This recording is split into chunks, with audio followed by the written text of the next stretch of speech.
I am a big fan of vintage photography, but as I've shown you in a few demos, vintage photos don't always retain great color. So for the first photo in this demo, I'm going to do just a demo on my screen. This photo that I'm about to show you, you will not have. Okay, this just shows you the process.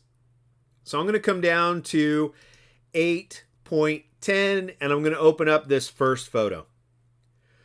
A photo that has bad cropping, the color is terrible. It's just not a great photo yet. So the first thing I'm going to do, and again, you will not have this photo. I am just showing you how this works. And then what I show you, you're going to use on the next subsequent photo. So just pay attention here. First thing I do is go to my crop tool and I center our figure here, and we'll crop out any of these ugly little negative spaces around the edges of the photo there. And I'll hit enter or return. Once I've got that done, what I like to do is save my steps as a series of layers. So once I crop it, I'm going to hit Command J on my Mac or Control J on a PC to duplicate the copy. And you'll notice by just evaluating the image, we have this overall reddish tone. But luckily, not only do we have brights, we have darks, and we have an in-studio photographic backdrop, which means there are shades of gray. Okay? When there are shades of gray, you can balance out the values very simply by going to Image Auto Color. That got rid of all that reddish tint. If anything, it might have gotten rid of a little too much. So I'll go to Image Adjustments, Hue and Saturation, and I'm just going to punch up the saturation a little bit more. Kind of bring a little more warmth into the skin tones, a little more red into that hair. That looks pretty good right there.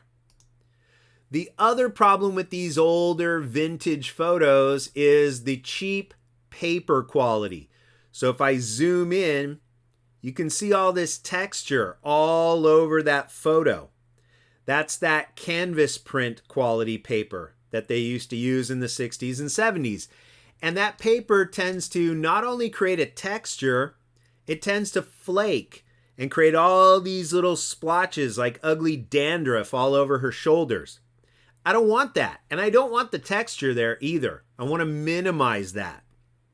So what I can do is go to Filter menu, Noise, Dust and Scratches.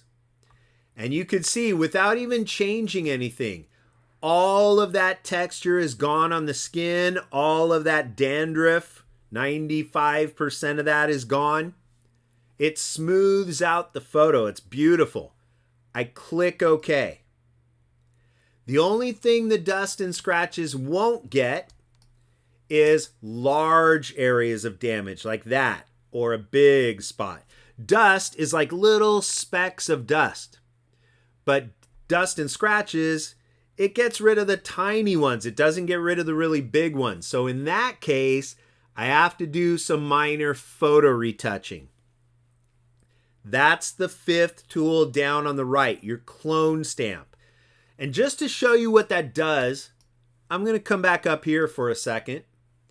What the clone does is you take your Option or Alt key on a PC and you will get a target.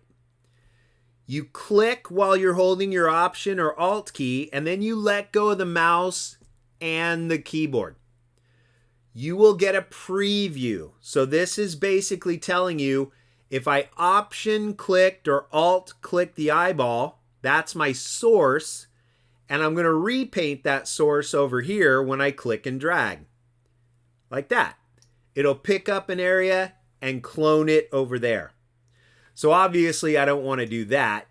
But I do want to fix some of this damage. So I'm going to go with a small, soft edge brush. And I'll zoom in a little bit more so you can see that. My clone stamp.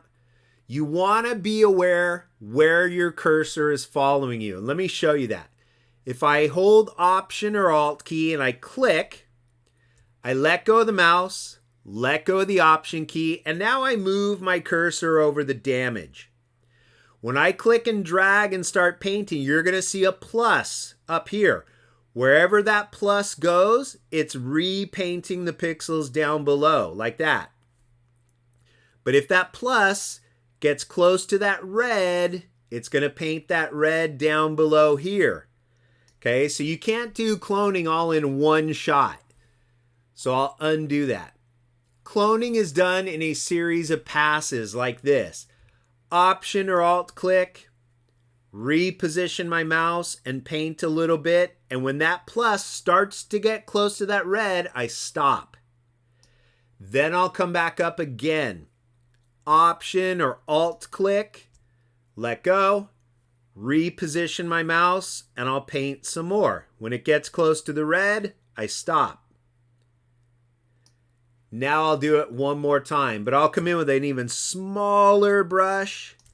I'll Option click this gray, line it up on the gray, and then I'll paint more of that gray right there. Paint out some of that black right there. I'll Option click the gray right here and then move straight across to take out that little scratch right there. I can Option click or Alt click the black and paint over that. Option or Alt click the black and paint over that. And now I've gotten rid of all those dandruff spots, that big scratch in the photo. I've smoothed out some of the skin tones. She's looking really good. This is a photo suitable for presentation in a frame again, not this, where it's dull, it's reddish, it's got scratches, it's got texture all over it. Within a couple minutes, I change it to something that would be presentable, like we just took the photograph yesterday. Okay, so that's how basic color edits work here in Photoshop. So with that in mind, like I said, you do not have this photo. Okay, I'm going to close this one on my screen. Obviously, I'm not going to save it. But the exercise I want you to go through is right up here. File and open. Inside that Chapter 8 folder again, folder 8.10, here's the photo I want you to retouch. We have a very similar situation. We have bad cropping. In fact, we need to crop out this photo. It's an indoor photo studio shot. It's kind of reddish. Again, there's cute little me and my adorable brother. And that awesome plaid sweater or vest that my parents always dressed me in. But beyond that, okay, I'm a lot cooler now. I want you to touch up this photo. So again, you need to crop it. We need to adjust the color tint here. It's printed on that kind of textured paper. Same issues. Show me what you can do to make this photo presentable again. If there's damage right there, take your clone stamp, touch it up. If the colors are a little too bright, image menu, adjustments, and levels. You can add more brights over here. You can add more darks in there, more brighter midtones, whatever you want to do to touch up this photo, but I want it presentable again. I showed you how to do it on that previous photo of the girl. Now I want you to do it for me on this photo. And I wish you good luck. Hopefully you've been paying attention. Oh yeah, and when you're done, you can call this, when you're done, File menu, Save a copy. You will just call this one last name, first name, brothers on the desktop as a JPEG. Okay? Like I said, good luck.